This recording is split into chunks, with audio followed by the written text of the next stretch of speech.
What's up, guys? Welcome to the channel. Today we're going to talk about lifers in prison. So, lifers are guys who are serving what's called indeterminate sentences.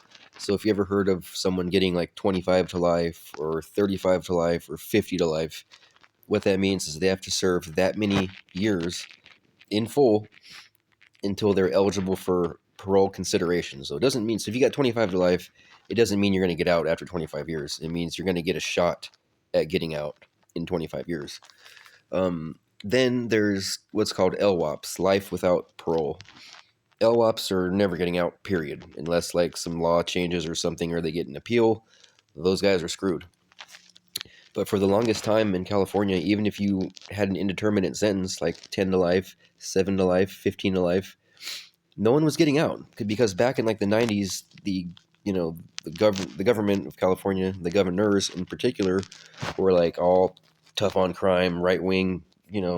We had Gray Davis and Pete Wilson, and then Arnold Schwarzenegger, and like even Gray Davis stood on the front steps of Folsom Prison in a media ad talking about, "On my watch, no lifer will ever get out of prison." You know what? That's bullshit. Things have changed now, so these guys are actually getting out. Because I've met guys in prison who've got 7 to life or 15 to life, and they've been down 30 years. So in the last 10, 15 years, these guys are getting a shot at parole. Kind of what happens is this, like, they'll generally go to their first parole hearing, and they don't typically get it their very first one, so they'll get a denial, right? And a denial will come in the form of a 1-year denial, I think, then a 3-year, 5-year, or even 7-year denial. I mean, can you imagine that? Like, can you imagine going to the parole board and going through the whole song and dance, see if you're eligible or not, and they deny you and say, you know what, you're denied for 7 years. That's like a whole nother prison sentence. I've seen that happen to a guy at Solano because, he got caught with a cell phone that his buddy stashed and didn't, stashed under his bed or whatever, and he had to ride the beef, and that fucked him. So my point is, like, lifers in prison, they're not like, a lot of people might think, oh, well, they're doing life, they're never getting out, so they're probably the most wild or crazy, but that's not really the case. Like, the majority of the lifers that I've met in particular, they've been down so long, they're changed men. I trust those dudes way more than like a lot of those youngsters in there, right? These dudes are, caught a murder beef when they were like 17, 18, 19 years old, when they were kids, and they're like 40, 50-year-old men now.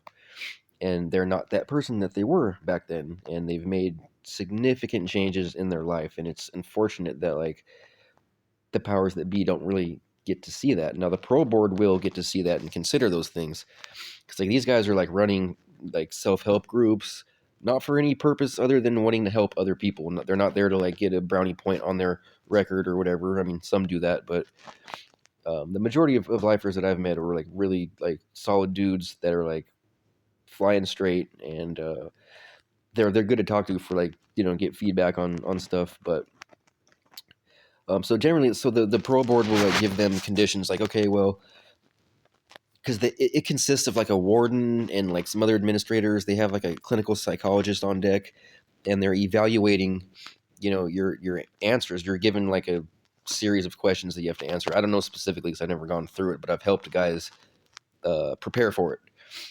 And they can tell if you're lying or if you're using denial. If you're in denial about your case, or about maybe a substance abuse problem related to your case, or any, write-ups that they put you under a microscope. They look at your conduct in prison. If you've got any write-ups, they'll grill you on those write-ups. What did you get that one for? Oh, that sounds like you're in denial about this. And they'll just grill you. So obviously just be honest and you know, straightforward, be forthcoming. But yeah, so they'll say, okay, Mr. So and so, we're gonna come back and we're gonna do a 1-year denial. In that next year, I want you to get more criminal thinking classes, or Alcoholics Anonymous classes, or substance abuse class, whatever they feel that you need more work. They'll tell you that, and then it's up to that person to go seek that help and get it. But it kind of sucks because, like, say that particular course isn't offered at that particular prison, or the waiting list is way too long, so by the time the year rolls around, the parole board's like, oh, it looks like you haven't done anything like that we asked you to do, and it's like, well, the waiting list is it's out 3 years. Oh no, we don't want to hear excuses. Like, so they'll fuck you like that. But um, yeah. So anyways, a lot of these dudes they're not, they don't want any trouble. They don't want to catch any write ups. Like they're and rightfully so, because like they have a shot at getting out, and they'll oftentimes look at these idiots that come back revolving door. They come in for a couple years, go out. They're doing life on the installment plan. I was definitely on that track at one point in my life, and they just shake their heads because they're like, man, if I had a chance, I wouldn't come back like that, and they wouldn't. I believe them, because I can see, you can see when someone's sincere versus someone that's just like bullshitting, right? Because a lot of us are like experts, like the foremost authorities on bullshit, right? So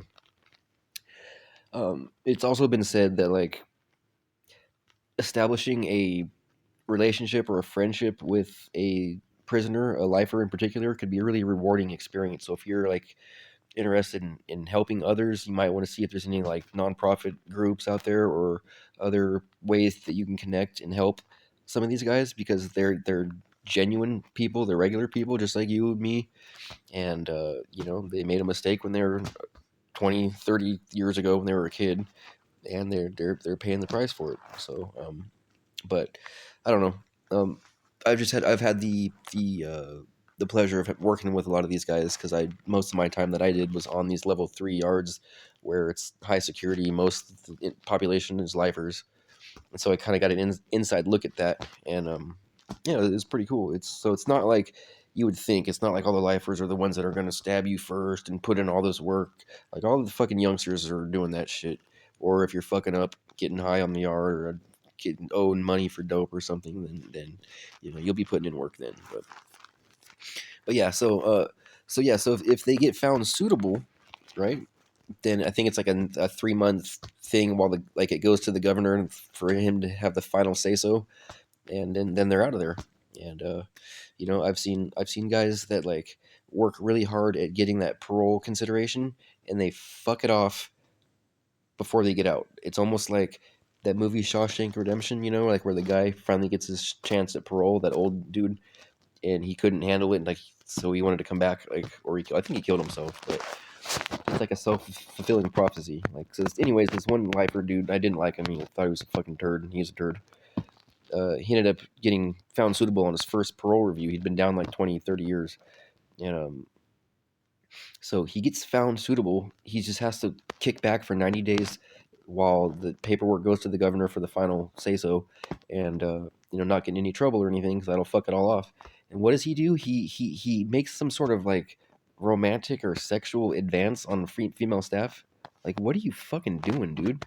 And so they wrote him up and revoked his fucking shit, and he's still there today.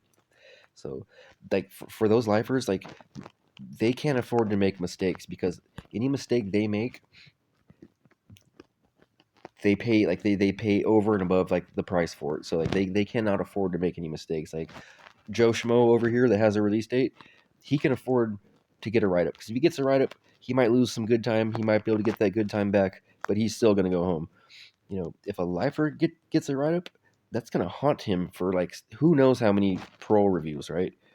Definitely the next one, and if not the one after that, the one like, I mean, they want a clean record when they, if you've got write ups in the last couple of years, they probably won't, consider letting you out, because they're going to say, well, if you can't follow the rules in here, then what makes us think that you're not convincing us that you're going to follow the rules out there?